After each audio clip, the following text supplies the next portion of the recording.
We choose to raise our head.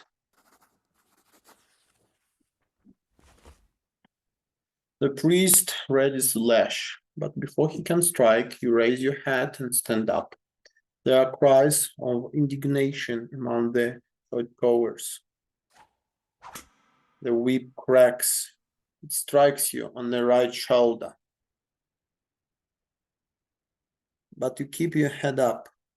It strikes again, this time on your left shoulder. But you remain standing. No one intervenes. Even the priest is confused by this turn of events. He grits his teeth as he orders you to depart. You are to remain humble and obedient from this day forth, for you now belong to the common estate. You walk away from the altar swaying. You see things with surprising clarity now. You can barely feel the pain, even as blood runs down your back. A timid hand touches yours. It is Nathan. His tearful face, a mixture of confusion and awe. Mother takes your hand and leads you out to the church. Once you're outside, she scolds you for being insubordinate, and father is the last to leave his church. His face is covered in red, angry blotches. There is a quiet fury in his voice as he says something to father, who remains quiet and miserable as you walk to the carriage.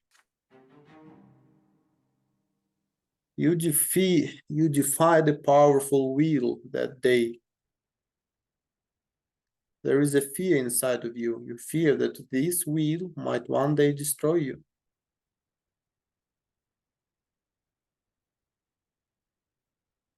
Well, we got additional willpower. That's really good.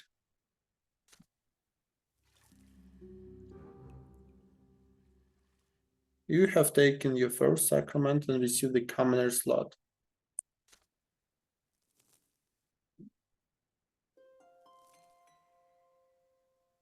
The mark left on you by the sacrament takes a long, long time to heal. Mother says it is a reminder of your lot, suffering, sufferance, pain, and patience. Gloria shows you that mark of a lash on her shoulder one day. It will never disappear. You're a commoner now. This is a lot you were born into. But father keeps telling you to study hard so you may yet earn a different lot and become noble of the mantle. He recalled the past with warm sadness when Stefan still lived with you, or when he wrote to you for a time shortly after he left. Now he thinks it beneath him to write to the commoners in his family. Mother didn't lock herself in a bedroom as often back then. This changed shortly before Nathan was born. But most importantly, you missed the time before the terrifying figure of your grandfather was constantly looming over you. You learned the true power of the lot only after the head of family's arrival. In grandfather's eyes, no commoner deserves to be treated with kindness. And is just him? Is this just him, or is it the way of the entire world? The very thought makes you uneasy, queasy, maybe queasy. Mm. You're older now, and what's more, you're an elder brother now. You learn how to care about someone else, how to teach and protect. Soon, you're a small boy no longer. As days pass, play gradually gives way to laborious study. Now your choices will decide your place in the bizarre and ruthless world of the adulthood. Your childhood years are over.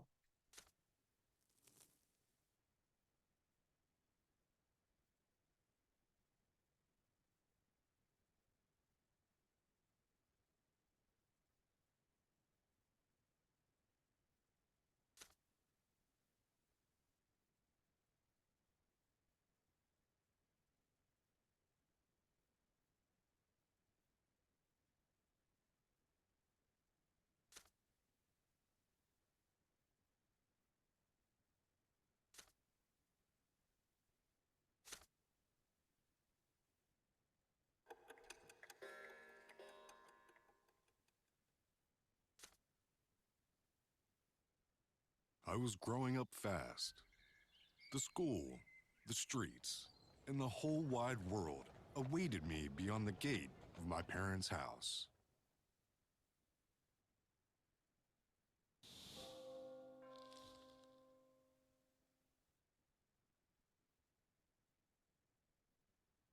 Chapter 2, Adolescence.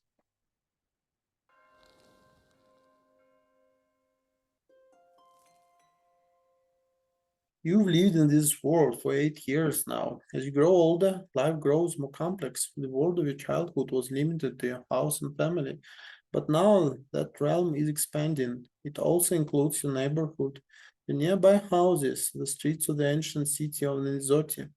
The question now looms over you, growing more pressing with each passing year. What will your place be in this vast outside world? Few people in a blessed Archean empire trouble themselves with this question. It's not within a man or woman's power to choose. Their destiny is predetermined by their birth and those who bore them. And yet your peculiar birth has granted you choice. Your father is a man of nobility, a worthy example in matters of duty and honor. Your mother is a commoner of lowly estate, humility and patience made flesh. Your ski and your sky is ablaze day and night with the light of the shining pillar, the beacon of the clergy. Your back bears the mark of the lash. Will you accept the drudgery and suffering that is the lot of the lowborn for your entire life? Or will you follow in the footsteps of your father and your father's father and fight for the right to serve the empire as the noble of the mantle? Perhaps will you follow the twin God sport and offer spiritual guidance to others? The answer lies out there in that vast, terrifying world. What awaits you beyond the walls of your home?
The boy down the street.